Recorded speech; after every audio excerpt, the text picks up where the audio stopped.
酸酸甜甜帶微辣的这种泡蘿蔔，我自留款毫无保留的分享給大家，你甚至可以拿它去擺攤開店，嘎嘣脆，而且口感非常的不錯，尤其是你這樣單吃，或者是像現在湘西泡菜裡面，你可以拿點辣椒油拌一拌，都非常不錯啊。白天你跑一趟菜市場買5斤蘿蔔，我這裡大小不一5個蘿蔔剛好是5斤，去掉頭尾以後淨重啊。蘿蔔皮上面有黑點，我把它刮掉了。白天你把它清洗乾淨，晾乾水分，晚上再來製作。這個時候是沒有生水的，你製作出來它可以醃半個月以上都不會壞掉。怎麼切？每一塊蘿蔔上面都有蘿蔔皮呢，就像這樣子，一個蘿蔔分3段，一節豎着切3刀，就是6塊蘿蔔上面所有的都有皮，有蘿蔔皮的泡蘿蔔才有靈魂。接下來就是放入25克鹽。我這個是一手心啊，我自己之前稱過的。你把它拌均勻，醃制時間30到50分鐘，去掉生蘿蔔的辣味。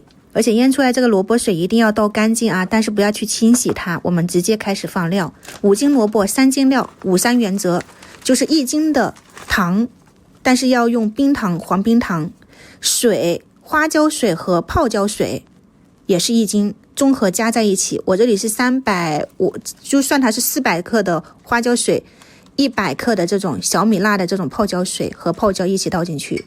接下來就是1斤的醋，建議大家用這種紅醋，紅醋它的度數沒有9度米醋那麼酸。紅醋我看了一下配料哈，可能就是3-4度的米醋，而且它泡出來是紅色的。倒的過程中，你的鼻子就能感受到它那個衝味是沒有米醋那麼大的。我的話呢，就是這個紅醋不夠了。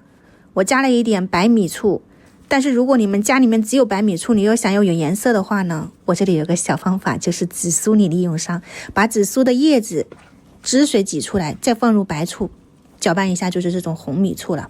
真的去嘗試一下啊！我這個懟上去剛好是1斤的醋，然後小米辣也一定要放，一個蘿蔔放1顆小米辣，5個蘿蔔就是5顆，把它切碎放進去，醃制出來是淡淡的。拌好以後不要放冰箱哦，一定要常溫給它去醃制。這個方法就是1個晚上以後，你就能夠看到它醃制出來是這個皮是皺皺的，不需要用重物壓，你也能夠看到它和那個泡菜店裡面是一模一樣的。你吃的時候再去冷藏，因為在20-30度的天氣裡面醃制的速度它会比放到冰箱要快很多，所以它入味很快。就1個晚上常溫放置，吃的時候再去冰鎮，單吃就很好吃了。如果你想要做一個菜的話呢，你可以配上其他的素菜，把它剪碎，加點雞精、味精、辣椒油拌一拌就可以了。希望你們也可以去嘗試一下，拜拜。